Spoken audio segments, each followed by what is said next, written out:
Night Pitch, Episode 9, Justin Wick, Evan Johnson, and as you guys can see by this new configuration that we've got rolling, the inaugural guest on the Night Pitch with Justin Wick, welcome none other than current minor leaguer with the Seattle Mariners, alumnus of Dallas Baptist, a young man with 2 years of junior college under his experience, and also quite the campaign in the Arizona Fall League for the Peoria Javelinas. We are joined by none other, it's your content creator, coach, just a specialist all around. Welcome to the program, Jarod Bayless. Jarod, how are you, my friend? I'm great, and I'm so glad to be here. Thank you for that. Thanks for introducing me. I appreciate that, but I'm so glad to be here and to talk with you guys. Evan, if all the things are true, you said he's a pretty good dude. I'm guessing that you can confirm on this, but is there anything that you feel we need to know about Jarod? I mean, you've been from the start of the show. Is there anything that we need to know about him off the bat just for you to get this out there? Oh, man. I'll say that an hour with Jarod Bayless is not even going to come close to scratching the surface of this guy. So stick around. He may be back, but very interesting dude, very good guy, good friend of mine. I have spent a lot of summers playing with him, and it's been a great time every single one.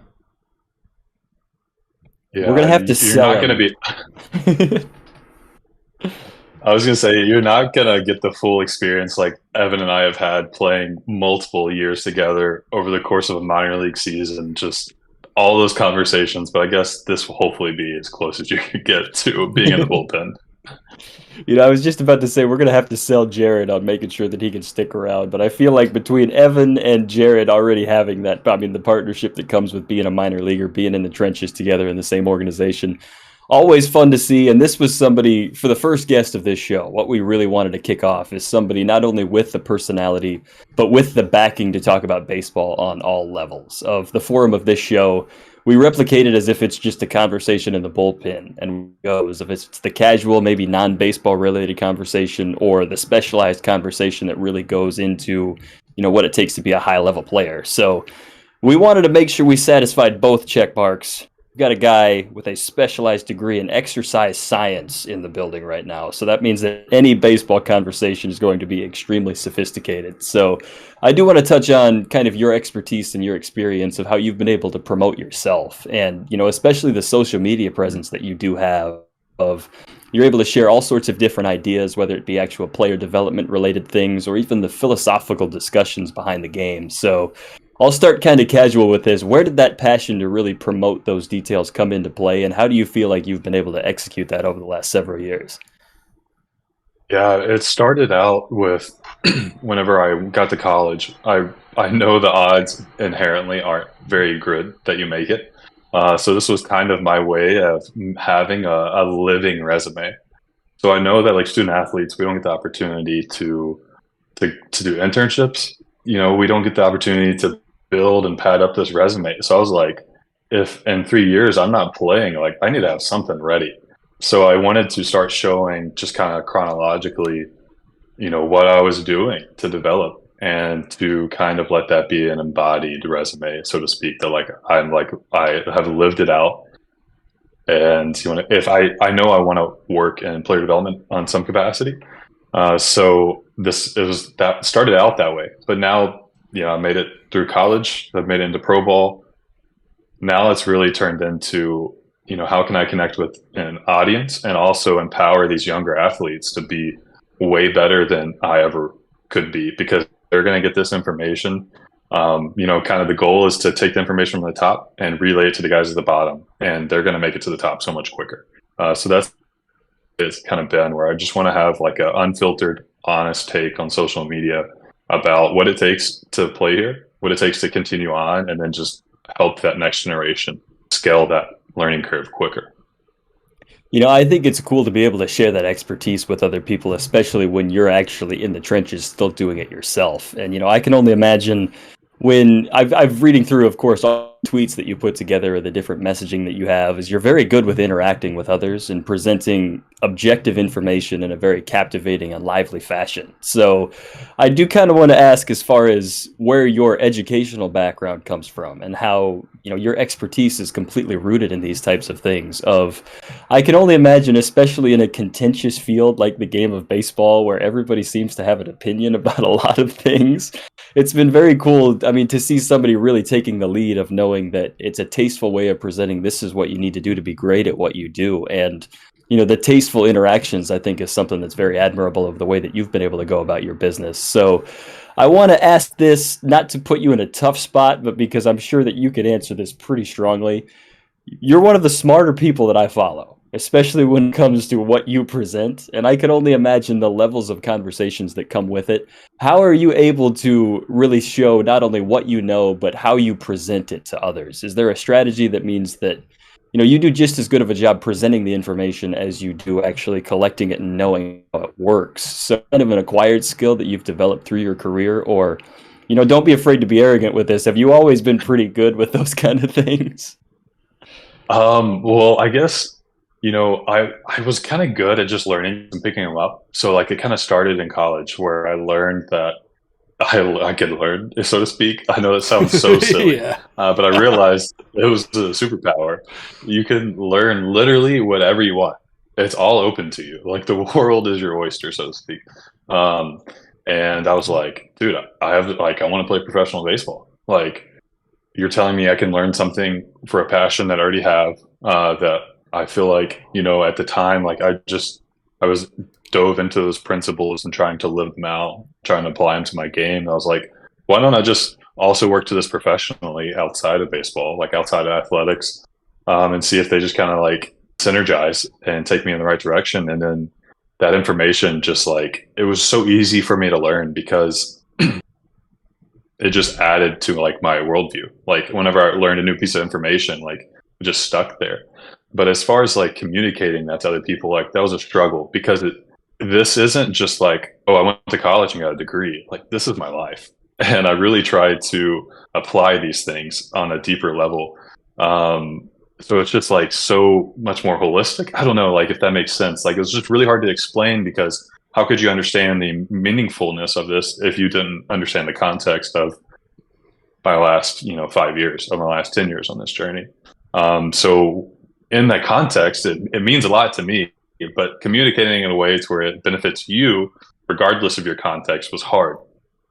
And so it's really just trying to think about, okay, like what is this principle that I'm harnessing, or what is the thing I want to highlight? And then trying to break it down from like just a first principles perspective. And I don't know, explain to someone who may not have any understanding. I don't know. It just depends. It's definitely a work in progress and there is no method to it on social media. So it's definitely something that I'm trying to get better at. And it's one of the reasons why I was so excited to come on the show is I want to put myself in a position to articulate these kinds of things. I know those situations are good for me. And I know I reference this often, but future Jarod would be very happy that I put myself in these situations. So I know it sounds silly, but it's powerful to think like. And so I'm struggling through it. Just how every post is me just is rambling, hopefully a little bit cleaner. It's cool, and it's fun to run into like-minded individuals of the entire premise behind the mission of this show. And I literally, when we started the show, I told Evan, I said that I want this to be something that stands for, we're trying to cultivate ambition and enthusiasm in others through the game of baseball. And I think, the big reason that we wanted to have you as the inaugural guest is because, if there's one person that I've seen that has truly embodied that in all forms throughout the persona that you continue to project into the world, it's developing enthusiasm and ambition in other people to ultimately lead them in a forward progression, which, that's what we're here for. So, Evan, I got to tie you into this. Is he always this formal? Is he always this put together? No, Bayless is a great time. And I will say that, he puts a lot of thought into mostly everything. So when I'm, have something I'm thinking about on the team, and I want to go to talk to somebody about it, depending on the kind of response that I'm looking for, I choose who I'm going to go take that conversation to. And if it's something that I really want to have a good backboard for and like dive deeper into a topic, I definitely always take it over to Bayless, because even though we can get serious in our conversations, we can still kind of divert and have fun at the same time. And that's a great thing about, I guess being that teammate and having that personality like Bayless does. And I think it applies really well to what he does. And, it applies really well to his goal of just trying to be that less structured mentor of the game of baseball for younger players. It's cool, yeah, to see the way that leadership really comes through that as well, and to recognize that you have somebody that's not only familiar with what people are going through, but they're willing to go through it themselves. I think that's one of the most undervalued qualities in people that truly deserve being looked up to in this game. So I think there's another thing that, this is actually kind of a burning question for myself, which I know this isn't just my own. There's a lot of people on your website. You talk about eliminating the guesswork in your own training, and how to really take ownership of what it is that you need to do to be successful, because you're on the clock with your career, whether you believe it or not at that point. So I can attest to myself even being in the gym yesterday. I'm doing reverse lunges, and I'm thinking to myself, well, I could do more, or I could add the weight, or I should cut it back, and I don't know where the sweet spot is of whether I spend 5 minutes in the gym or 5 hours. There's going to be a sweet spot in between there that's the ideal spread. And I know there's more variables that go into it, but given your expertise and given everything that you know and everything that you're familiar with, I can only imagine, let's say you walk into a college workout, you get all of the work done, everybody else leaves, and then you're thinking to yourself, well, all of my insight and what I specialize in, I didn't hit on this, so I want to go do some extra work here. Like the guessing game that goes into, am I doing everything that I can do to be successful? With all of the outpouring of knowledge that you have of knowing what it truly does take to be successful in a mechanical way as an athlete, has there ever been an instance where that's been kind of a challenge for you to separate that reality of you being a competitor? And along those same lines, how do you really mitigate the understanding of what you have and what you feel like you need to do with how do you simplify those ideas to put it in the best possible context? Yeah, that's definitely something I've struggled with at times. And I like to call it gaslighting myself into thinking I'm not doing enough. But like, that's healthy, that's a good desire. That's basically saying that, like, I feel really strongly about this goal and I want to get there. Then you have to decide, like, is that a healthy trait? Is that something I want to like embrace and like accept, or is that something I should reject? So it's kind of like knowing when to play with that. Cause sometimes like that feeling of like, hey, you're not doing enough. Like, that's a good feeling. You need that. You should go do more. But in other times, it's like, hey, like you came up with a plan, you committed to it. Like that feeling is just like insecurity. But then, why do you have insecurity about that? Maybe dive into that as well. But yeah, there were times when I would not believe I'm doing what I should be doing. But like I learned that allowing that to continue to exist was like a coping mechanism to like dealing with not being good enough or to the level that I want to be. Because then you give it a scapegoat. You give something that you can blame. Like in college, you have structured lifts. You have to do exactly what they program, even if you don't agree with it. Right? I mean, that's just part of being in a team sport. And just being young and naive and thinking, I may have known more. I may think like, oh, I should be doing this, and then that leads to me thinking I'm not doing the work I need to be doing to get to where I need to go. But dude, I had a big shift, and I referenced this in that blog that you're talking about on my website about this, or I guess that's a new blog that I'm about to release. So that's coming at the end of this week. Sorry. Spoiler. But it was spoiler. So if you like this, be sure to read my blog later. But it was this big paradigm shift where I realized that basically the way I'm viewing this now, and like I said, it was a coping mechanism, is I've learned to view those emotions, and I think a more right place, at least how it related to me, to where I don't let myself gaslight myself that way. I know that sounds confusing, but like if you think you should be doing something and you're not doing it, then like you kind of have this gap of like, this is what I need to be doing to feel like I'm doing the work to get where I need to go, but you're not doing it. And like, that's not a good place to be. So I really just realized that I was embracing a false reality, like an ideal reality. Like according to all these principles and everything I've learned, like this would be the optimal strategy. But it's like life isn't optimal, brother. Like you're gonna have to you're gonna have to get down with it when it gets dirty. Like in the middle of the season, like you're gonna have to throw on 2 days rest, on 1 day's rest, back to back days. You're gonna have to throw when your arm hurts. You're gonna have to throw in the rain. Like that's not optimal, but you still need to be good then. And so that kind of sparked this big change that I think, like, and I'm getting ahead of myself here, manifested a lot of that change that I saw this past year in my career. Finally, kind of putting those things together. So it was a big learning journey for me to get here. But yeah, that's kind of how I guess I would phrase my answer to that response. Balancing it. But did I miss part of the question? I don't know. I kind of No, that was everything and more than it needed to be. I mean, we can certainly attest. I mean, anybody that's looking for some affirmation on all of this coming together, Jarod absolutely dominating the Arizona Fall League this past year. We saw him on MLB Network in the championship showdown. He was actually getting some solid innings with a nice outing there as well. And I think in terms of, for something like that to cap off an entire year, and I'm getting more, I guess, into the informative recency side of, you mentioned how you've progressed through this particular year. Seeing that dating back to your start of your professional career in 2019, you start to develop that familiarity of, you put the COVID year behind you, 2021 starts to get a little bit more normalcy.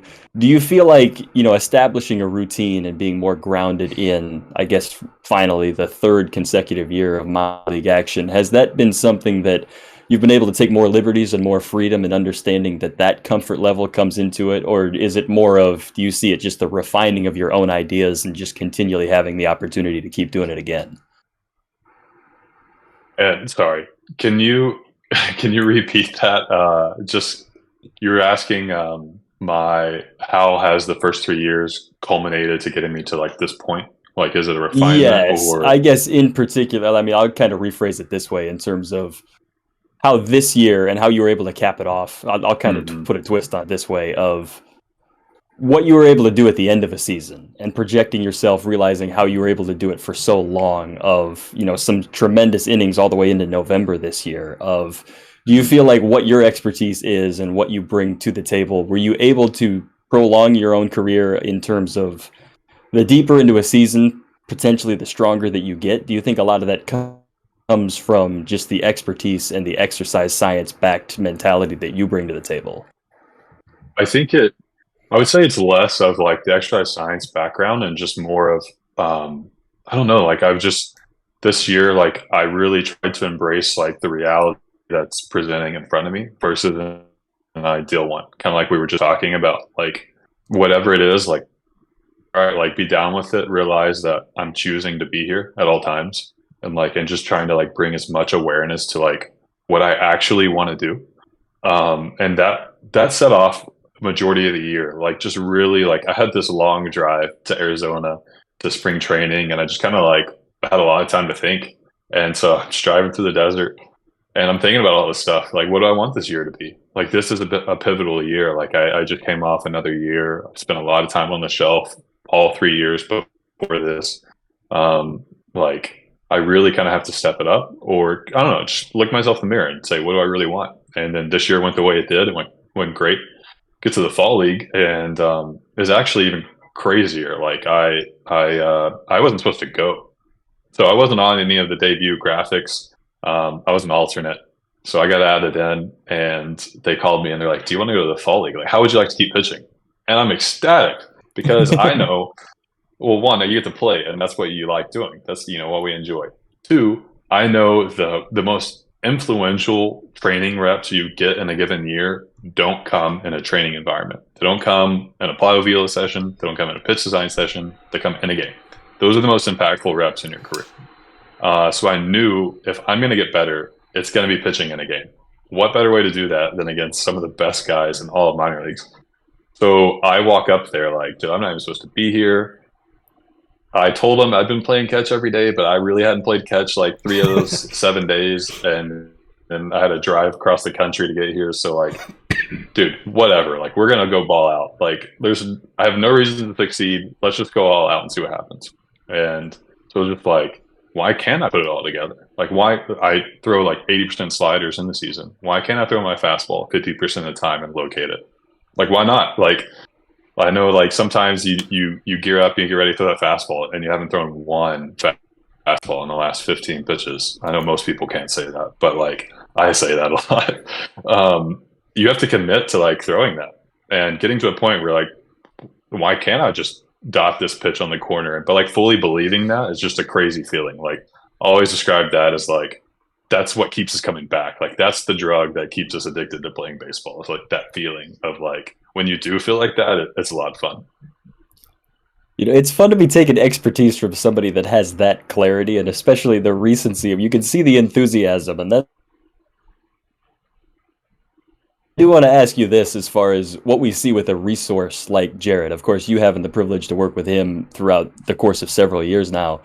Can you kind of detail not so much your relationship, but through the lens of what you've been able to meet with him and all of the things that you've picked up for anybody that could be tuning in? Can you kind of detail what is it like having a mind like him that you can pick over all of these particular ideas? And what is the importance of that value of having a resource like this that you can continue to go to? Well, I feel like a lot of the core of the philosophy that Bayless has that's centered around baseball and baseball training or being a teammate would be adaptability, right? Like Bayless is excited to play in the fall league, even though he may not have been playing catch during that time, right? Because he knows that he's adaptable enough to just approach that as a positive thing, right?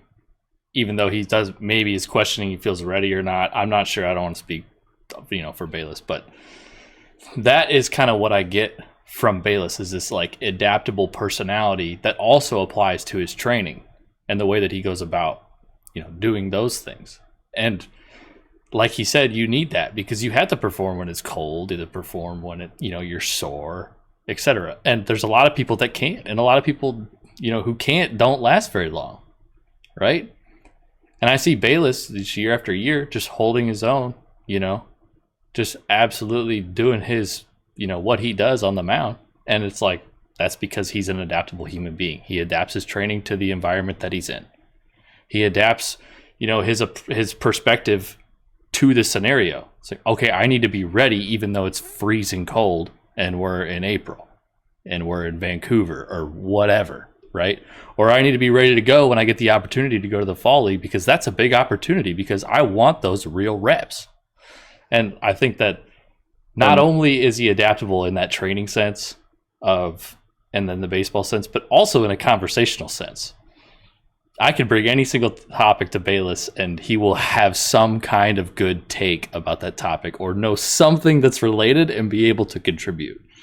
So, I draw from him good lessons like that, just by watching him go about his business and watching him do what he does and how he interacts with people. I think it's just overall, I draw a lot of information from that.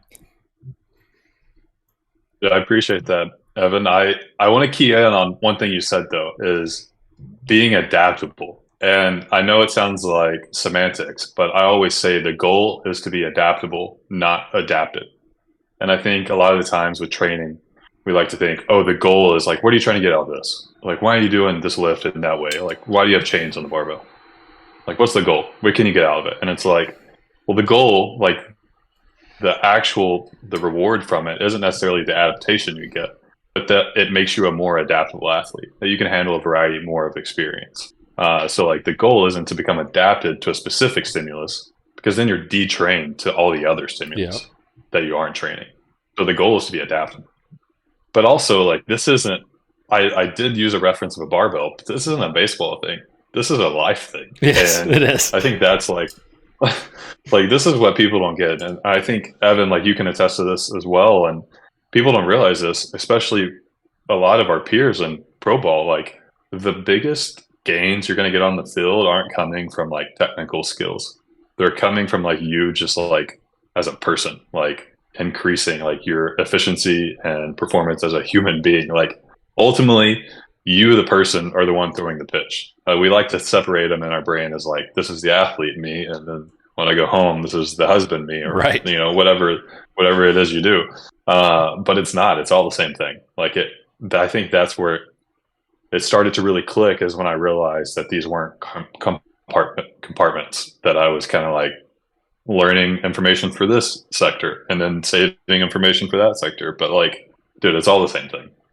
It really is. I mean, It's so refreshing to hear that from somebody that has that level of expertise too. Like, I mean, that's one thing I want to jump in and add is that, this is somebody that could literally analyze close to anything in this game of baseball. And it's somebody that continues to resort back to, if you're a good person and you can act with those integral qualities, that's such a big deal. Evan, I didn't mean to cut you off. You go ahead. no, you're fine. I was just about to affirm what Bayless said. It's just, if you could be adaptable on the field and shape your perspective in a way that's constructive with whatever tools you have available to you, you're going to be able to do that with social interactions, with your career outside of sports, etc. Right? And I see Bayless's way of approaching training in that way affecting also the kids who are listening to him and the kids that are following him in a positive way where they can relate that to life in general. Right. And I think that's very cool. I think that perspective is really, really healthy. And you can very quickly tell when you meet somebody in the minor leagues who doesn't have that perspective, because the first thing you hear out of their mouth, and you hear it over and over again, is complaints about what is wrong with the scenario. Yeah. That's the worst thing to hear. Yeah. I want to stay far away from those people. I call it a disease, man. It's like, look, we all get it sucks at times. Yes. But if all we do is talk about how bad it sucks, it's not fun. It's not. No, it's not. The suck is actually fun sometimes. But Yeah. Embrace the suck. Isn't that what the military says, or the army? Yeah, something like that. Something like that. It's like, it's fun to see the enthusiasm take over, and that you're in a pretty solid group of dudes. I mean, if you're able to develop that, I mean, if you've enjoyed what you've seen so far, you're going to absolutely love the website that Jarod has put together.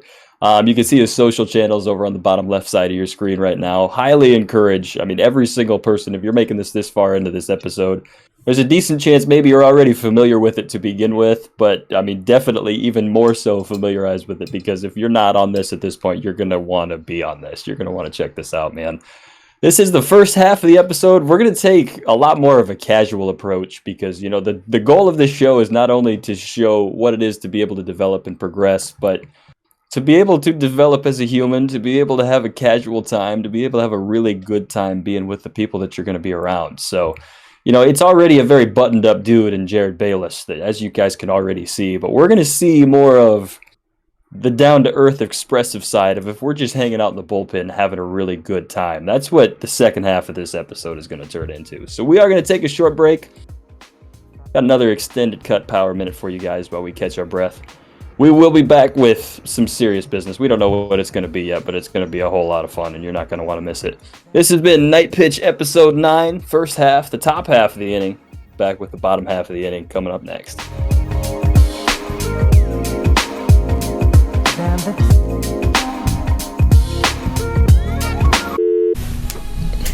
Hello friends. Plus and minus signs. You will see these stats like ERA plus, ERA minus, FIP plus, OPS plus. These extra signs at the end are designed to make things simple. Here's what they mean. All of them compare to a fair and adjusted league average. With a plus, anything above 100 is above average. With a minus, it's the inverse, so below 100 is good. Alright, now it gets a little complicated, but the idea is still simple. Starting with ERA plus and ERA minus. The base stat ERA, that's simple, earned runs per 9 innings. ERA plus has a complex looking equation, but it's pretty much a league park adjusted ERA divided by a player's ERA. ERA minus is the inverse, but it adjusts the player instead of the league. Here's some simpler equations because math is scary sometimes.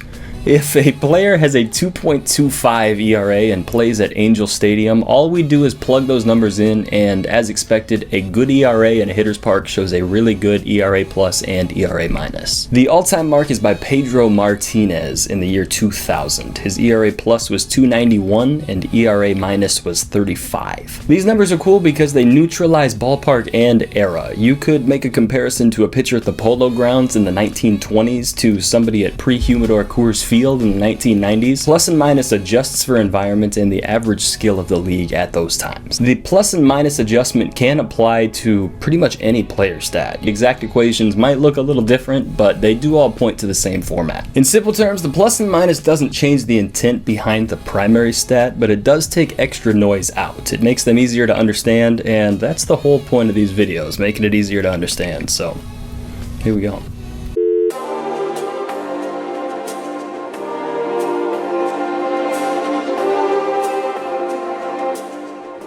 Night Pitch episode 9, back for the second half. Having an absolute blast. Once again, if you're just tuning in, joining us on the left side of the screen, Mr. Jarod Bayless from the Seattle Mariners. Also a minor league teammate of your very own Evan Johnson. Of course, the recurring co-host of the show, which, huge shout out as far as getting this show moving. And to realize that we're already 9 episodes in on this, it's been absolutely humbling, and it's been a blast to recognize that, you know, we're actually making the most of a platform that's able to capitalize on these levels of interactions that exist within this game. So the premise behind this show, I mean, we said the more formal premise in the mission statement, but the more casual premise is we wanted this to be the equivalent of a mid-season minor league bullpen on a day that you're not pitching, or picture like a bus ride without the bus. That we wanted these casual types of discussions. That's the way to go about it. So we happen to have 2 guys that are teammates right now that have seen this at an unbelievably high level and have the ability to explain what that type of experience is like. So I don't want to can this response too much, and, you know, I want Jarod to be able to flow with this as far as, you know, not only what is the persona like in a minor league bullpen for somebody that hasn't maybe experienced this, but even on another layer, if you want to dive into it, what's a minor league bullpen like with Evan Johnson hanging out in there as well? I mean, I think being in any minor league bullpen is going to be a culture shock. We already talked about when the season ends, we have to like reintegrate back into society. So all of that's still true. But if Evan is your teammate, it's a lot worse as well. No, I'm kidding. But Evan definitely brings a really unique vibe to the bullpen. I think everyone that has played with Evan can agree. It's like you don't know what you're gonna get, but it's not a bad thing. Like, you love it. Like, you love every bit of it, but you just really don't know what you're gonna get at times. And he really brings the energy that just keeps us going. I don't know. Thankfully, we had a great group of guys when we played together that we could just fully be ourselves, like truly be ourselves, and no one would really judge you. So it was like, I don't know, we were all just having a great time. Like, it was hilarious. I'm trying to think of some of the things that like Evan would just ask me, like just the questions he would ask me while we're just sitting there, but I don't, like, there was too many. Well, that was a great thing. That was a great thing about the bullpen. You know, is when I realized that if I just let loose and just was myself, that made that environment so much better for me, even if people didn't really like it. I was like, I'm just going to continue to just do my own thing. If people are upset about it, that's fine. Dude, that's so true. We literally made a game out of that. Like, that we talked about, like, just like, I mean, we played all sorts of games, like literally improv, but we made this game where someone would give you a timing mechanism. So like they would put their hand down, and then when the hand hit, you would each have to say the first word that came to your mind. Literally anything. And then it'd be, okay. And then you would both, without talking, try to like meet in the middle and like come up with a new word. And then you would do this until you got to the right word. And it was a blast. Like, it just literally whatever. And like the skill of being able to just say whatever was on your mind. Most guys couldn't even say a word.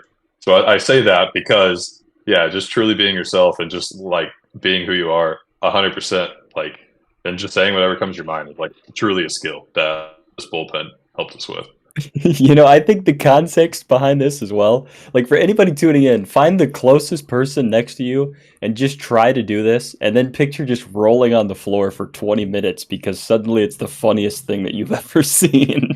You know, I think that's a really cool dynamic, especially when you recognize that the context behind this show, and this is part of the reason that we want to have recurring guests onto this, is because we want to be able to develop the relationships into this is what it's like when you've consistently heard that voice. But in the thick of a season, when you're hearing the same voices over and over again, it can get really difficult if you're not your authentic self, if you're not finding a way to be that pure version of who you want to be. So I think in terms of keeping things light and keeping things at peace, but at the same time keeping things professional, because after all, you're trying to really cultivate that in other people. You're trying to make sure that they feel the respect and the enjoyability that comes with the game.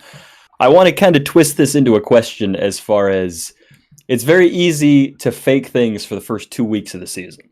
It's also maybe easy to kind of fake things at the end of the year when you can kind of see the breadth of the off season. But when you're in the thick of it and when you can't really see the finish line yet, as far as the differences in dynamics and how you can lean on other people, this is kind of the question that I want to ask of, has there been a particular time where maybe you've been going through a rocky period in your career of things aren't really going well, but you've found out that leaning on other people can be a very huge asset? Do you guys have maybe just talk about the value of what that is, or in particular, is there maybe a story that comes to mind of somebody that a teammate in those type of group settings in the bullpen has really picked you up and helped you progress on a forward course throughout your career? I'll let Bayless go on this one. Definitely. I think. All right. Yeah, man. There's we all have outings that we just absolutely get shelled. Like I think I had one of the worst innings you could have. I walked the bases loaded and then gave up a home run, and then got pulled. So like we've all been there. But what is comforting is that in those moments, what you need most is, sometimes you need a break from it. You need somebody that's gonna you need to just go back to a bullpen. Like everyone handles it differently. Some guys come back to the bullpen and they just they want to be back into that culture, like because that's healing. That's part of it. But then also you just get so close with these guys that you can actually be honest with guys and just ask them what do you what's holding you up here? What's the thing that you can't shake right now? Is it this pitch? And just going into it and not being afraid to bring it up, because I know sometimes with guys it's you don't want to bring it up because you're afraid they might blow up or something. They might get mad at you. But with the group of guys we had, we were really close. I mean, almost immediately after that first week, we hit it off. We connected on so many different parallels and levels that it was really easy to lean on each other when those times came. Especially for me, that first year, I'll just say I was injured. I was injured for a month, and I missed I think it was 30 days consecutively from the field. So being an affiliate for a whole month and never being in question to pitch is just that's a grind right there. If anyone's been rehabbed for a month or more, in the affiliate, it's a grind. It's not the best environment to heal in, so to speak. Evan, I'll pull you into this too, because I think especially this pertains very well to you, of coming back from Tommy John surgery, of you missed a calendar year. And when you're taking away from that bullpen experience, or even just the experience of being in a normal travel setting where you play a full season, can you kind of touch on what it feels like when it's taken away from you? How does that really change? And how refreshing is it when you finally get an opportunity to jump back into it again? Oh, it's terrible. It's the worst. Because the thing I missed the most, during rehab was the interactions that you got out of the bullpen and out of your teammates and out of the travel and all the suck that comes with it and all the good things that come with it. I just remember sitting in rehab just thinking oh man, I bet they're just having a great time. And I just think about how my year in my life would have been different if I was around that group every day for 140 some games. Right? That really is a different summer than spending it, going in and doing the same thing every morning with people who are also doing the same thing every morning. And there's nothing to really rally around and talk about like there is, in the bullpen. And I want to touch on something that Bayless said too about people coming back after not so good outings, back into the bullpen. You realize where your bullpen is and where your team chemistry is when somebody comes back after a bad outing and there's a ton of different conversations going on. To the person who had that bad outing and, between other people and asking them questions.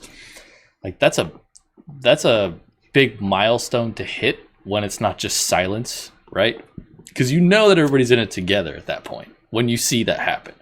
And I saw that a lot in the bullpen we were in, Bayless. I saw that very frequently, and that was a good thing to see. Yeah, that's totally true. Like talking through it, figuring it out, because like thankfully we also had a group of guys who like really wanted to get better, and so I kind of think there's like a latency period when after you have a bad outing where it's like, all right, like are you done throwing a fit now? Like, do you wanna come back?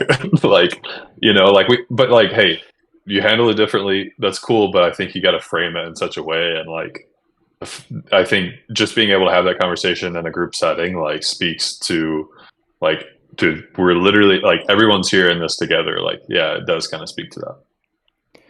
Jarod, you said one word in particular that resonated, and that was healing. And I've never heard it described. I'm a journalism guy. Very much any word use like that in such a context, I've never heard it used before, of like the actual interactions like that as being just a healing measure for people. And I can attest to, I mean, when you're able to put yourself in those situations to recognize that in baseball, you can be in a very vulnerable position at any point in time. And it doesn't matter what position on the field that you're in. I think about that's part of the reason so many people gravitate to this game in particular. And I think part of the reason that such deep rooted relationships come out of this game of there's really not anywhere to hide. I mean, if there's one hitter in the box, there's one person throwing pitches. I get that's a very isolated, elementary way of analyzing this, but realizing that when you're able to lean on other people that are in those exact same vulnerable capacities of the natural inclination, if you have a bad outing, could be to find excuses or could be just finding a way to feel some sort of comfort, which sometimes you mentioned in the first half of the episode, almost gaslighting yourself into thinking that it wasn't all that bad. Well, in some instances, maybe that can help you in the immediacy, but it's amazing to see the people that have the most prolonged careers. And I can attest to, a big reason that the two of you guys are still playing as far as you are and at the level that you are, because you have a tremendous ability to do that day in and day out. So I'm thinking, I want to ask this especially for any younger people that are watching and realizing that maybe they don't have the expertise developed, but they certainly have the awareness of how that can be a detriment to their careers. Is there anything that you would encourage to potentially younger players in those bad situations of maybe tactics to help them open up to embrace this? Maybe it's a strategy to help them breathe a little bit easier. But when things aren't going well and when they start to question themselves, what is the best level of encouragement that you can give them to help pull them out of it? I think I appreciate that question. I really do, because I wish like a lot of the stuff I could have learned a little earlier as well. But the first thing is to feel it, to feel all of it, how upset you are, how like scared you are that you might get cut, like all of it. Literally, don't hide from any of it. Embrace it all. And then use it as an energy source to go out and be better than everyone else over the next week. You can relate to having a bad outing, or maybe you're in the off season now, you're pushing for velo and you're not there. You go test your pull downs and it's like 3 down from your mound velo. You're like, oh my God. And you're pissed. Let that burn. That's a really powerful motivator. So the thing is, I think a lot of guys try to suppress it. You're dealing with that emotion, but you have to, I think a better way to view it, it's not dealing with it, but integrating it. Like, allow it to be a part of you. It's part of your story. You can't change it. Like, don't be ashamed of it either. Because ultimately, like, that doesn't change your actual goal that you want. Like, you still want to go out there, and I still want to pitch in the big leagues. So realize kind of like that leaves you with only one direction to go with this.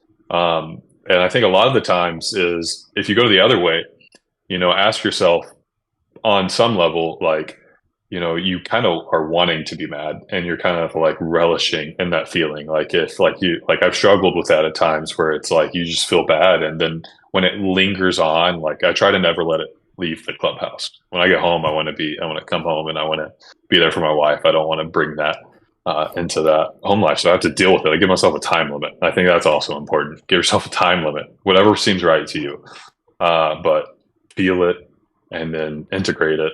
Give yourself a time limit and let it point you in that direction. Like I wouldn't go to sleep angry or something like that. And I think the Bible says that too. Yeah, that's a wholesome approach to go about it. And I think the important side of this is recognizing the support systems. You mentioned you go home to your wife and you recognize that you don't want to bring that bad outing into other capacities of your life because there are people that have unbelievable amounts of support for who you are and what you do. And to realize capacity can be so leading. Evan, I know you've got plenty to talk about this and you've actually helped me in some opportunities. Can you kind of touch on what it's like to handle those adverse situations and how can you help maybe younger generations pull themselves out of those? I think what the way I would describe it really in a really simple way what Bayless was saying there is just own it. You know, you didn't pitch great. You got to own it. Recognize that. Deal with that. Feel that.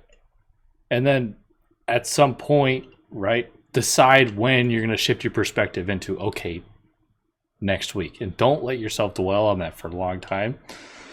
But also, just as important, like what I'm thinking about right now for younger players is when you do well, own that as well. Not just when you do, not just when you're, things aren't great and you feel like you have to deal with it. It's also how you handle doing really well too. And I just want to ask Bayless if he remembers the king of the humble brag. The king of the humble brag. Yes. I, Mr. I'm Humble trying to think Brag. who it could have been. So this I'm trying to think of person, who it could have been. I'll keep going, and maybe Bayless it'll register. You're gonna say it without saying it? Yes. Okay. So this guy would come. He'd have an outing, and he'd do pretty good, or whatever happened, he'd come down to the I know who bullpen. it is. He'd go, guys, guess what? Yes, I know swept it. one at 30 inches. 30 inches is what they said, and none of us were like, Yes. "Oh, screw you!" Like, oh. It was always nice to hear that. We'd always hype him up. And it wasn't him being arrogant. It was just him being excited. And he wasn't the kind of person to be arrogant anyways. So that's why we called him King of the Humble Brag. I don't know. Bayless could probably touch on certain scenarios. Yeah. No, and I love it. Like, honestly, like, if you're going to, you did something cool and you want to share it, like, share it with the boy.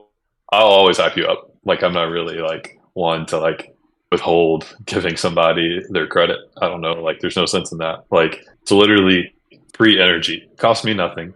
I give you these words, and it literally charges you up, charges up your social battery, like, and you go about your day differently. Like, I could change your day by giving you that compliment. Like, heck yeah. So, yeah, I know what you're talking about. It's fun to always follow, especially when you recognize the differences in personalities and how people like to be met on different levels. And I think that's self-awareness, not only in yourself, but in others, to know how to reciprocate the love that they're given. I think this has led me in. I don't want to sound like this is a distasteful angle of the conversation, but everybody has a few that come to mind of. Are you good? Yeah, sorry. I just have one thing that I wanted to add before we change the topic. Yeah, you go ahead. Yeah, no worries. So one thing about bad outlings that it hit me as Evan was talking before we got into the King of the Humble Brag, and is that if you are doing the work, like ultimately you have this goal that you want to pitch in the big leagues, whatever it is, you want to strike out however many guys, you want to start on Fridays, whatever it is, and then you are trying to work so that your actions agree with your goals. Like that's the ultimate goal, right? So we have this kind of internal struggle or these self-limiting attributes or factors. And when you have a bad outing and you're doing the work day in and day out to convince yourself that you're going to achieve that goal, then you like Evan said, you own it. You own it easier because you know you're not lying to yourself. You've done everything you could to prepare you for that moment and you let it all out there. But if you're cheating yourself a little bit and you don't have the awareness, maybe you don't think about it enough, or you just haven't developed that quality to kind of like be self-aware of like what you're doing and how does that line up, then you have a reason to be mad. It's like, it's harder to get rid of that feeling because you know it's true subconsciously, but you can't get better until you recognize it. So I wanted to say that because I've also seen that in some of my teammates as well. Like, I've played through a lot of different levels of baseball to get here. And every time, not only is it the interactions, like these bullpen conversations, but you just get like these people, like it's no accident that they ended up here. Like they're all like really unique and, they're very bright.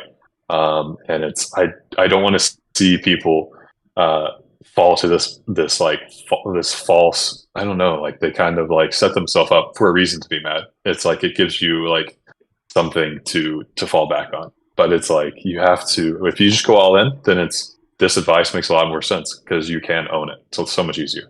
Yep. I cannot even begin to share how like refreshing that is to hear from somebody else. I mean, throughout the course of even myself in a professional setting as an employee now, of if you give yourself no reason to feel like you left anything to chance, if you turned every single stone and you said this is everything that it can possibly be, you know that the result at that point in time is already pretty much, I mean, it hasn't been decided, of course, but you've done everything that there possibly is for it to be a successful outing. And I think about, being able to live in the moment and being able to embrace what's directly in front of you.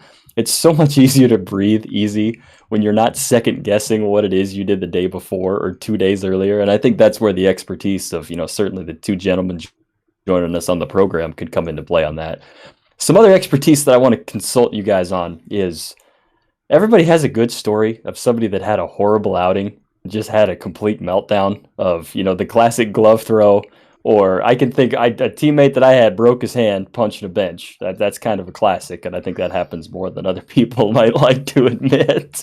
But not that I want to put you guys on a platform to call anybody out, so this can be completely anonymous. It can date back to even a little league tantrum, but is there anything that comes to mind of just somebody that handled failure just atrociously poorly that comes to mind for you guys? Evan, I'll let you with this one if you've got something. Jeez, I can't think of any scenarios that really stuck out in my in my playing career, but you get like guys that come down and chuck their gloves or like kick something or are screaming and yelling, which I mean to us at this point, like that's normal. Like you sit there and you got like they did their best and it didn't work out how they wanted to. Maybe there were some errors that they couldn't control, and you're watching them walk down to the bullpen and you're like, all right, like we probably better not say anything and watch out because stuff's gonna start flying, right? And most of the time everybody just sits there and just stuff slamming and we're just kind of like, yeah, I mean, that is what it is. We'll give him we'll give him about 15 to 20 minutes and he'll be all right and we'll start talking to him. But nothing really sticks out as being like a really poor way to handle that. But you do have guys get angry about, those particular things. Yeah, that's interesting to follow. I think of, go ahead, Jared. I was just gonna say, like, I actually didn't play with this person. This is a passed down story, but it's still worthy. It's pretty good. A guy had a tough day at the plate. Like, we'll just say he struck out 3 times. I don't know. Maybe it was a tough month. I don't know. But he walks in the dugout, and there's a bathroom. It's pretty common for there to be bathrooms in the dugout now, thankfully. He just obliterates the toilet. For the rest of the game, no one can use the bathroom. I don't know if a repairman had to come in and fix it. Wait, slow down. With his bat. Like, with the his toilet's bat. gone. Okay, I was like, wait a minute. What do you mean obliterated the toilet? In what way? Anyways, continue. Sorry. That's why the outing was bad. Yeah, the outing was bad because he had somewhere else to be. No, this was an actual physical demolition for the There we go. The toilet was no longer there. Oh. But yeah, so I've heard of that happening. I'm trying to think of something else more personal. I don't know. Bayless, Evan, I'm thrilled that you didn't say anything about me. I'm pleased that I wasn't the culprit of a discussion right there. Evan, you've been the one that pulls me out of the bad situations. So I can admit sometimes where I've taken it home with me, and Evan, you're the one that's ended up helping me through this when we were living together. So I think that's been a whole lot of different details. Evan, I know you were about to ask something. You go ahead. I was just going to say, and you were always pretty somber when you came down into the bullpen after something didn't go right. So I didn't really have to do much work there. You kept your composure really well. So, but I mean, externally, yes. Internally, maybe I wasn't the best. Right, but I guess that's what counts. But if you have somebody who knows you well enough, they'll know internally kind of how you are, even if you're externally just kind of out there doing your thing. But I wanted to ask Bayless how, in a scenario where a guy does come down like and he's mad and like throwing stuff, your initial reaction to that and what you do. Because I know for me, like if somebody's in that state of mind, I don't react. Even if the glove goes right by my face and slams into the wall, I'm not moving. Like I'm not showing that I'm even there witnessing this because later he's going to be embarrassed for the fact that he threw his glove. So I just want to know how you react to that kind of stuff. Thankfully, this doesn't happen every day. I just don't want the listeners, the viewers, to think that this is like a commonplace thing. So when we say this, we're talking about just a couple times. Not hopefully a couple times. We're not going to put a number on it. Yeah. But when it does happen, I usually just try to be respectful of their space. Obviously, you try to read the body language. Are they wanting to talk? Was it a glove toss into their bag? Maybe their bag was beside you. So like check your surroundings and then move to the other side of the bench. As usually, kind of what you do is you just kind of give them their space until they're ready. Yeah. But yeah, I don't know. It just depends. I guess it'd be case by case. If you came in and you threw your glove, what would I do? Probably just, I don't know. I would just stare at you for a second to see if it was a bit, to see like if it was a joke. And then I would just read it from there. I'm not sure. What would you do if I came in and I just yeeted my glove right by you? I'd give you about 30 seconds, and then I'd say something. Some people I'd give about 5 minutes, 10 minutes. Some people I'd give a day. But I'd give Bayless about 30 seconds to deal with that because he's way better at dealing with that than most people. That's how you know he's a real one, man. Luckily, Bayless doesn't often have to deal with that scenario because Bayless is a very good pitcher. I'm just going to add that real quick. We've mentioned that we wanted to make this like an authentic bullpen experience. I don't know how we're going to actually simulate this, but I feel like every once in a while in an episode, we need to just plant an absolute tirade. I don't know how we're going to logistically coordinate this, but just know we're going to do what we can to cover this the best, at least intellectually, for anybody tuning in. And you never know what you're going to run into. That's part of the joy of it. But there's always going to be people there that are going to be able to help you out, people that have good insights, and people that most importantly have been through it before. I think that's one of the coolest things when you get a group of players together like that is that people have already particularly been in a similar situation as the one that you're going through right now.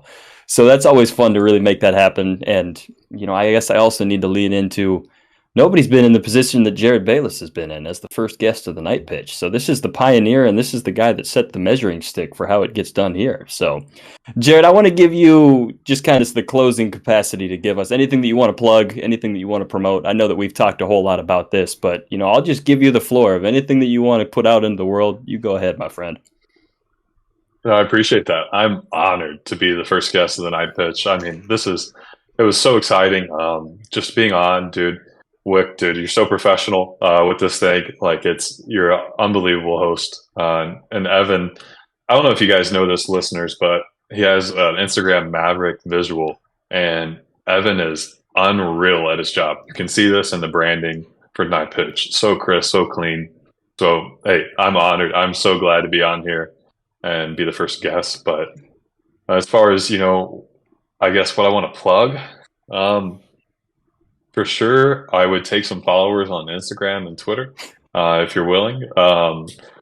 I am just trying to grow those social medias. Right now, as I said earlier, it was a resume, and then now it's a way to connect with fans and with future players, and in an honest way. So I'm really working to try to be my authentic self on Twitter, but it's hard to tweet sometimes. So be sure to follow those, and then also check out my website, jarodthrows.com. I've got a new blog coming out that I guess we gave a first look, a spoiler at today on accident. But I'm going to try to put in some more long form content there for you guys and really talk through kind of those firsthand stories. So I guess that's my way of doing the night pitch, so to speak.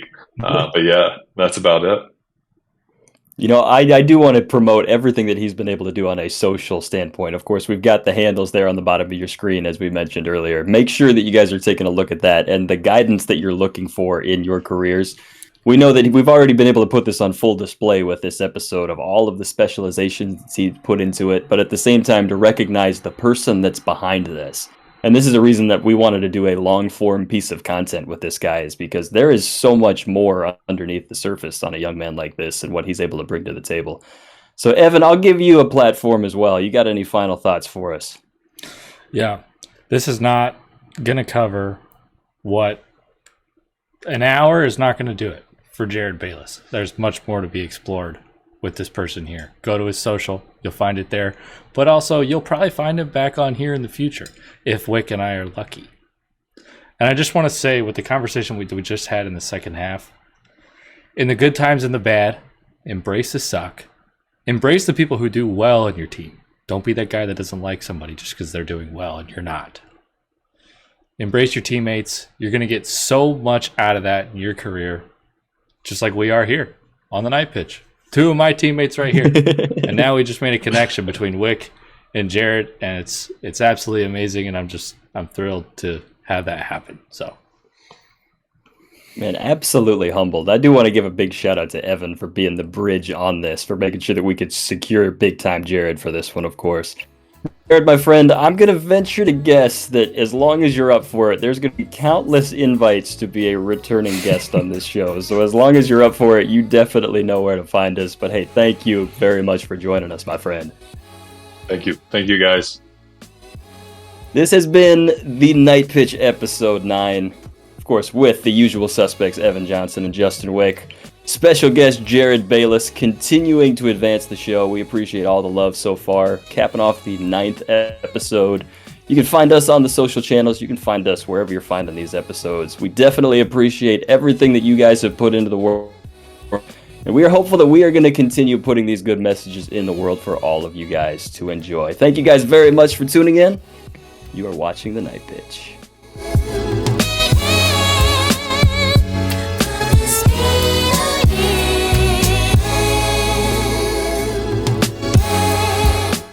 I remember,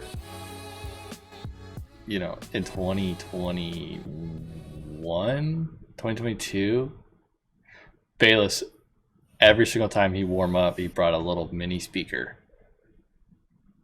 And he'd play it for his warm up. And I think it was his. I'll have to ask him. I guess we can ask him next time he's on. But he would also ask people what they wanted to hear while they warm up. And he'd play the speaker. That was pretty cool. I didn't have a teammate that did that before. That's some juicy business. That's funny. You and we would do that in our own apartment. I think about the ways that you would model types of things. I think about the value of somebody that enjoys making others around them feel good. And that's something that, it's natural to kind of be self-centered in this game just because that's, we're all fighting for our own advancement in our careers. But I think the turning point in my career was when I recognized that it wasn't so much about you in the moment as much as it was about the entire group and how the group mentality is going to propel you forward. I'll tell a quick story of, I remember my freshman year in junior college, my first fall of college, I was kind of dead set on what do I need to do to get out of here and get to a higher level. I didn't really enjoy where I was and who I was with because I didn't really dream of going to junior college. I dreamed about playing at a higher level than that, and it was just kind of like a necessary evil.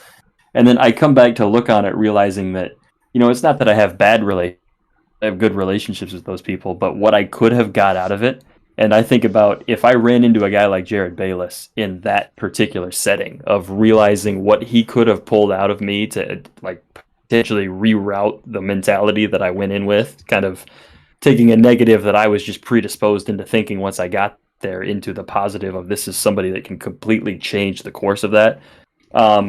You were good with that when I played with you. And I think in many respects, it's to see how one person can just serve as a human catalyst of that. That's why I want to give them a forum too. I want those people to be celebrated and to get the recognition they deserve, because there's not any trophy for that kind of thing.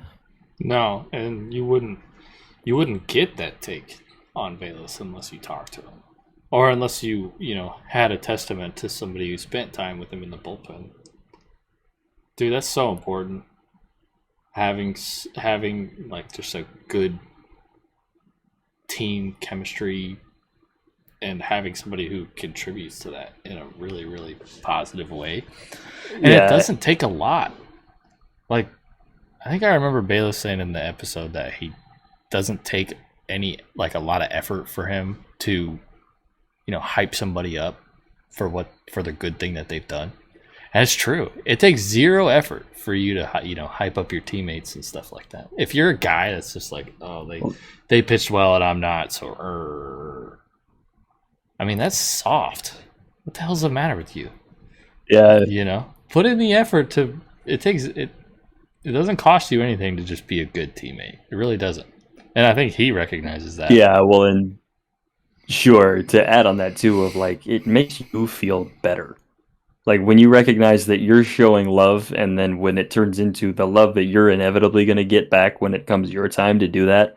Like if you're kind of ostracizing yourself from other people doing well, when you do well, it's not going to be as celebrated as much, which means that you're not going to get the satisfaction out of it. Like I think the easy, just natural way to cultivate your love for the game is just to cultivate that love in other people. And dude, we just did that on that episode, man. We're going to need this guy on all the time. Yeah, I'm going to just go ahead and spam text him for like the next 3 days to come back on and like legit, like episode 10. Oh my goodness. I want Bayless to come on epised 10. Man, I got no complaints. I have him be the co-host. The 2 co-hosts. We're gonna expand it to 3 already. Yeah, we're gonna have four hosts of the show. One host and 4 co-hosts. We wanted to make it like a bullpen. Yeah, we wanted the authentic experience. The next thing you know, we're gonna have 10 hosts on the show. If it gets too much like a bullpen, nobody's gonna understand what the heck's going on until they spend 143 episodes with us.